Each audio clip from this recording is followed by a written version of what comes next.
साबुन लंबी श्रृंखला वाली डैश के सोडियम या पोटेशियम लवण होते हैं। ऑप्शन नंबर कार्बोक्सिलिक अम्ल। साबुन का उत्पादन होता है ग्लिसरॉल के साथ क्षार की प्रक्रिया। पोटेशियम उर्वरक पादपों के लिए क्या महत्व है? ऑप्शन नंबर डी उपयुक्त सभी। बेकेलाइट होता है, यह एक है रोधक इंसुलेटर। बहुप्रयोग प्लास्टिक के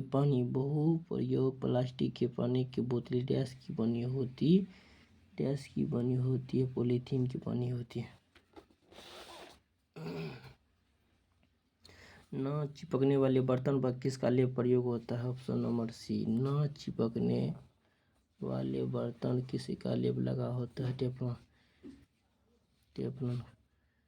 डिटर्जेंट किसे कहा जाता है? साबुन का रहित साबुन। गरम शीशे का धीमे धीमे ठंडा करने की प्रक्रिया को क्या कहते हैं? एथेरिलिंग। कांच का सबसे महत्वपूर्ण घटक है? Option number C silica. बारूद में मुख्य रूप से क्या शामिल होता है? Option number B potassium nitrate. Dynamite का आविष्कार किसने किया था? डायनामाइट का आविष्कार अल्फ्रेड नोबेल ने किया था। मिश्र धातु एक समांगी मिश्रण है। आयरन का हीटिंग एलिमेंट बनाने के लिए निम्नलिखित में से किस पदार्थ का उपयोग किया जाता है? ऑप्शन नंबर बी नाइक्रोम का प्रयोग किया जाता है। 1 और 2 रुपये के सिक्के डैश से बनते हैं? 1 और 2 रुपये के सिक्के किसे बनते हैं? फेरिटिक स्टेनलेस स्टील से बनते हैं। निम्नलिखित में से कौन सी धातु पारद धातु मिश्रण का गठन करती है? जब इसे किसी धातु के साथ मिश्रित किया जाता है तो क्या बनता है? ऑप्शन नंबर डी पारा। निम्नलिखित में से की धातु पारद धातु मिश्रण का गठन करती है? जब इसे किसी धातु के साथ मिश्रित किया जाता है तो निर्माण पारद धातु। टंकाई के लिए डैश का प्रयोग किया जाता है? किसका प्रयोग किया जाता है? सीसा एवं टिन की मिश्र धातु। साबुन का समान सूत्र क्या है? साबुन का समान सूत्र क्या होता है? RCOONA। निम्नलिखित में से कौन सा साबुन एक उत्पाद है? Option number C glycerine. निम्नलिखित में से कौन सा साबुन एक सह उत्पाद है? ग्लिसरीन। साबुन में ऑक्सीटोसिन घन निम्नलिखित में से मिश्रण में से एक के कारण पाया जाता है? ऑप्शन नंबर होगा बिथियोनल। कृषि कार्य में प्रयोग किए जाने वाली प्रमुख रासायनिक उर्वरक यूरिया में नाइट्रोजन की प्रतिशत मात्रा होती है? ऑप्शन नंबर सी 40% होती है। शोल्डर टांका के घटक क्या है? ऑप्शन PB और SN। असंगत युग्म का पता लगाइए। मैग्नीशियम एवं रजत स्टेनलेस स्टील। निम्नलिखित में से भिन्न को चुनें। कौन है? एल्युमिनियम, लोहा, तांबा, पीतल। Option number D. Stainless steel क्या है? एक मिश्र धातु है। स्टेनलेस स्टील का आविष्कार किसने किया था? हेरी ब्रियली। निम्नलिखित में से कौन सा उच्च तापमान पर आसानी से ऑक्सीकृत जलता नहीं होता है? डी मिश्र धातु। उच्च तापमान प्राप्त करने के लिए इलेक्ट्रॉनिक तापमान उपकरणों में सामान्यतः डैश का प्रयोग किया जाता है? ऑप्शन नंबर बी Li का प्रयोग किया जाता है। एस्टिकरण की प्रक्रिया से निम्नलिखित तेल अथवा वसाओं का सामान्यतः कहा जाता है? Option number triglycerides. असंतृप्त वसाओं का के मुख्य स्रोत है? मुख्य स्रोत क्या है? ये सभी लाल मांस, दुग्ध उत्पादन और नारियल एवं ताड़ का तेल में से सभी। असंतृप्त वसाओं का मुख्य स्रोत है ये सभी वनस्पति तेल, सूक्ष्ममेव तेल एवं मछलियाँ, इनमें से सभी।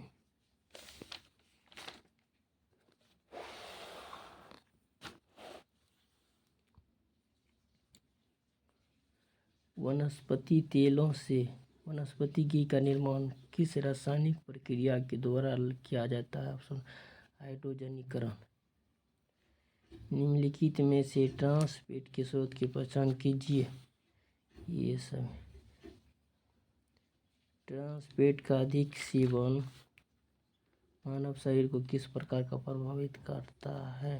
ऑप्शन नंबर डी ए तथा बी। यह गुड कोलेस्ट्रॉल के स्तर पर कमी करता है या बैड कोलेस्ट्रॉल के स्तर में वृद्धि करता है।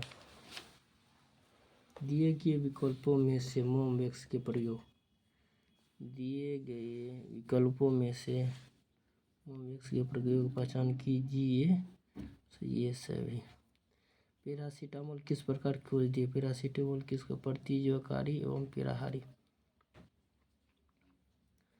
प्रथम प्रतिजैविक औषधि जिसका आविष्कार 1928 ईस्वी में अलेक्जेंडर फ्लेमिंग द्वारा किया गया था, इसका होगा पेनिसिलिन।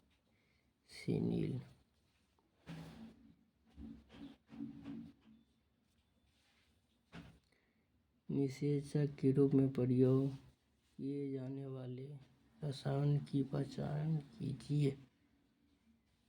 ए तथा विडोल। नील नामक रंजक किस स्रोत से प्राप्त किया जाता है? ऑप्शन नंबर होगा इंडिगोफेरा टिक्टोरिया पादप से। रंजक के प्रयोग के समय निम्न रंग बंधक क्यों मिलाया जाता है? क्यों मिलाया जाता है? ऑप्शन नंबर सी।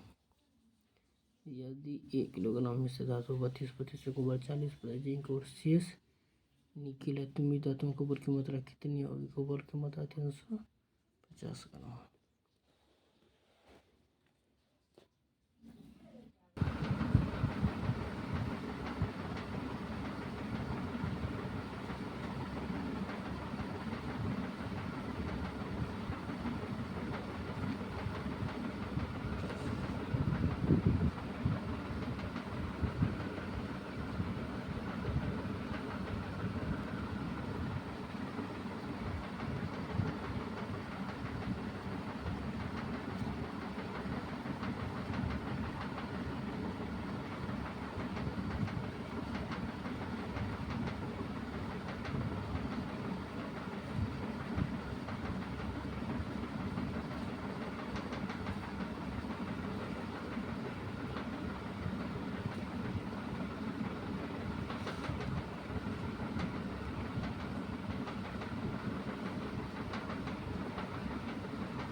फेन प्लेवन विधि में अयस्क के चूर्ण को डैश के मिश्रण से भरी एक टंकी में रखा जाता है। ऑप्शन नंबर बी जल एवं चीड़ का तेल।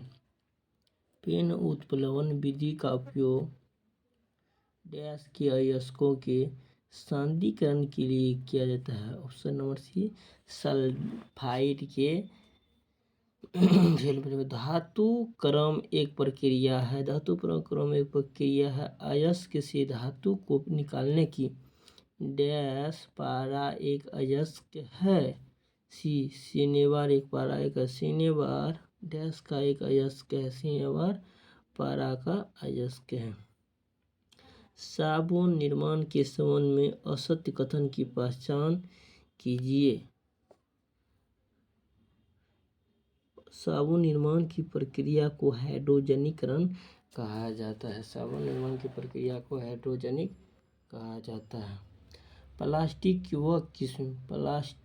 वह किस्म जिसका प्रयोग कॉन्टैक्ट लेंस के निर्माण में किया जाता है। ऑप्शन नंबर सी यूसाइड। नॉन स्टिक बर्तनों के निर्माण में आंतरिक सतह पर किस पदार्थ का प्रयोग किया जाता है। ऑप्शन नंबर बी टेफ्लॉन का। साबुन निर्माण में सामान्यतः प्रयोग किए जाने वाली वसीय अम्ल है। ऑप्शन नंबर डी ये सभी। साबुन निर्माण की प्रक्रिया में साबुन के साथ उत्पाद के रूप में किस पदार्थ का निर्माण होता है। Option number C glycerol. वसीय अम्लों के साथ सोडियम हाइड्रोक्साइड की क्रिया के फलस्वरूप उत्पाद साबुन की प्रकृति होती है कठोर। मृदु साबुन प्राप्त करने के लिए वसीय अम्लों के साथ किस शक्तिशाली क्षारकों की क्रिया कराई जाती है। Option number A potassium hydroxide. कठोर एवं मृदु साबुनों के विषय में असत पहचान कीजिए। ऑप्शन नंबर सी कठोर साबुन जल में अधिक विलय होते हैं जबकि मृदु साबुन जल में कम विलय होते हैं।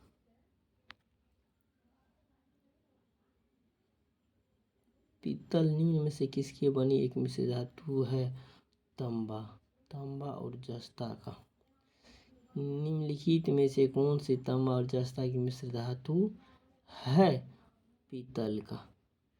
पीतल डैश की मिश्र धातु। पीतल किसका जो पूछ देगा क्वेश्चन तो क्या बताइएगा। पीतल किसकी मिश्र धातु है। डायरेक्ट तांबा और जस्ता का मिश्र धातु है।